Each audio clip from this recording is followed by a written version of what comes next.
Olá, eu sou a enfermeira Daniele Nogueira, atuo aqui no município de Glória de Dourados, sou responsável pela rede de atenção em saúde aqui do município e sou responsável pela saúde do trabalhador.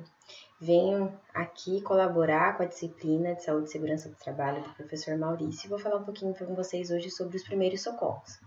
Primeiramente, eu gostaria de deixar como algumas regras gerais as normativas da agroindústria.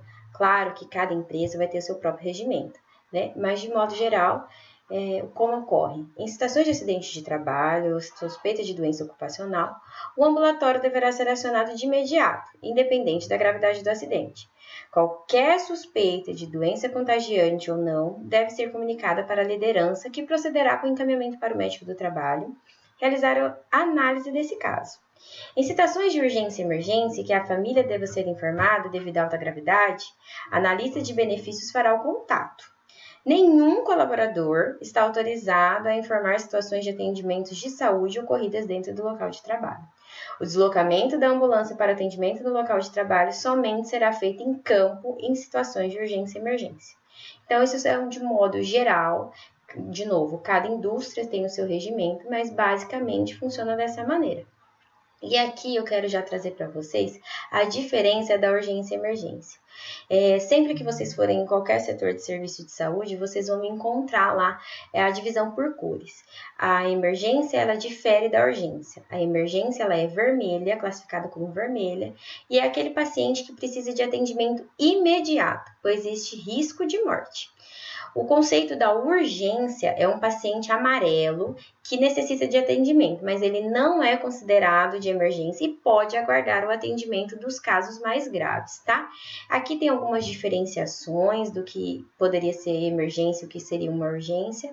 E o nosso propósito de hoje é a gente, para pessoas que não são profissionais de saúde, terem condições de ajudar ali no momento de um acidente, de algum trauma, do que venha ocorrer ali perto de vocês, tá bom? Então, os primeiros socorros seriam basicamente isso. É o intuito de preservar a vida em situações de emergência. São feitos por pessoas comuns, com auxílio de alguma palestra, como a gente está fazendo aqui agora, né? Uma apresentação de um slide, que a gente consiga conduzir algumas situações que são apresentadas no nosso dia a dia. E o principal de tudo, quando a gente se depara com um acidente, com um trauma, com alguma queda, com alguém passando mal, é manter a calma. Antes de qualquer coisa, a pessoa que está ali traumatizada, ela já está abalada o suficiente, né? Então, a gente precisa ser racional e manter a calma, chamar um socorrista, né? Um profissional da área que esteja mais próximo de você, né? E quando a gente fala basicamente de traumas, de acidentes, né? Com suspeita ali da pessoa não estar conseguindo movimentar um membro, alguma parte ali do corpo, é não mexer. A gente nunca mexer ali de imediato naquele acidentado. Quando a gente fala de cortes, escoriações, o que é importante? A gente lavar o local com água corrente, abundante, sabão. Se tiver ali com sangramento, alguma coisa do tipo, a gente cobrir essa área com um pano limpo, uma gaze, até parar de sangrar, fazendo uma pequena forcinha. Não colocar nenhum tipo de medicamento, porque a gente não sabe ali como é que foi esse ferimento. E, assim, ferimentos graves, eles não podem ficar abertos por mais de 6 horas. Aqueles ferimentos que requerem sutura, né, que a gente sabe que o corte está muito profundo, porque que tem que buscar o serviço de atendimento de uma maneira mais rápida. Porque, dado esse período de tempo, ele não pode mais ser fechado, porque aí é mais risco para o paciente.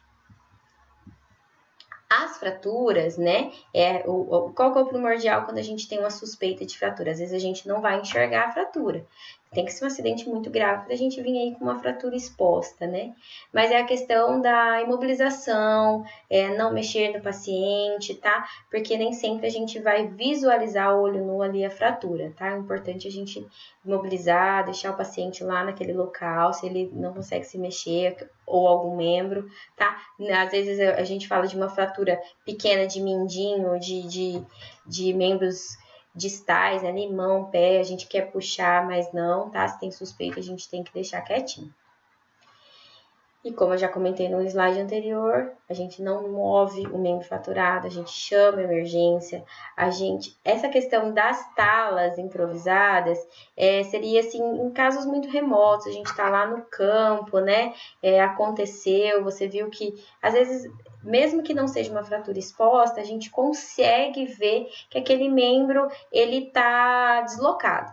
Mas a imobilização não é para eu colocar no lugar que a gente sabe que muitas vezes faz, é para aquele modo que aconteceu a fratura, que aconteceu o acidente, que eu não modifique ele de lugar, que eu deixe para uma pessoa adequada. Então, essa imobilização seria no sentido só de eu estabilizar esse membro da forma como ele está ali naquele momento, para que eu consiga chegar num serviço adequado de atendimento. Trauma de crânio, né, aquela questão da pessoa que ela cai com a cabeça e desmaia, às vezes acontece de ter ali sangramento, a gente sempre usa esse mesmo princípio de estancar, que é ali pressionar, uma bolsa de gelo limpo, né, sempre muito limpo, quando houver, mas se a vítima está ali consciente e respirando, a gente tenta colocá-la ali de lado, com a cabeça e com os ombros ligeiramente elevados, para a gente fazer o transporte para o pronto-socorro ou para a unidade mais próxima, tá? Quando a gente fala de sangramento de nariz, né, ainda muito acontece bastante agora, ainda mais nesse clima que a gente tem tido, né, que pode ser causado ali por excesso de sol, algum trauma de... aqui tá boladas no slide, né, mas às vezes a gente tá lá no trabalho, esbarra num colega, esbarra em uma porta, alguma coisa, né, podem ocorrer a epistaxe, que é o sangramento no nariz, e a gente, além de sempre prevalecer e pensar que a gente deve acalmar a pessoa, isso a gente está falando no atendimento ali imediato, se eu sei que eu não tenho um serviço de saúde, uma equipe de enfermagem, uma equipe médica próxima, eu tento pegar um gaze limpo, uma luva límpida, o que eu tenho mais próximo, tá? E colocar ali, pressionar a narina por 10 segundos, fazer isso até o sangramento parar. Colocar gelo, cabecinha para cima, tá? E a gente sempre pensar que a gente precisa procurar um profissional habilitado para fazer esse outro atendimento. Quando a gente fala de queimadura, né? A gente que trabalha com saúde do trabalhador, a gente atende alguns acidentes em indústria, né? Essas caldeiras, às vezes o uso do EPI, que, né, a gente não tem nem que questionar a necessidade, que é uma proteção para o trabalhador, tá? Mas a gente sabe que acontece, né? Principalmente ali dentro da indústria. Então, assim, o que a gente tem que fazer, o primeiro cuidado ali quando a gente trata de queimadura? A gente extinguir a fonte de calor. Impedir que aquela pessoa que esteja sendo acidentada, ela permaneça em contato com fogo, líquidos ou superfícies aquecidas, entre outras causas do acidente. Quando a gente está ali, se eu não tenho aquele atendimento imediato, relei ali na caldeira, isso a gente, lógico, eu tô aqui falando a grosso modo, não tô lá dentro da indústria, né? A pessoa se desequilibrou, relou ali, primeira coisa, a gente procurar lavar o local atingido com água corrente, em temperatura ambiente, tá? E assim, com tempo longo, até que a gente consiga, de fato, esfriar aquele membro afetado, tá?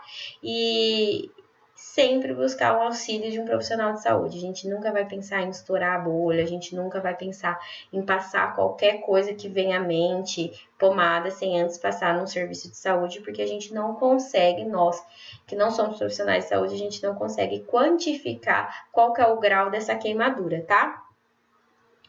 Quando a gente fala aqui tem alguns conceitos, né, de distensão, entorses e cãibras, né, a gente precisa, que aí a gente entra de novo na questão de saúde do trabalhador, segurança do trabalho, a parte daquele período que a gente tem para aquele descanso, né, que é importante para a gente evitar esses tipos de lesões.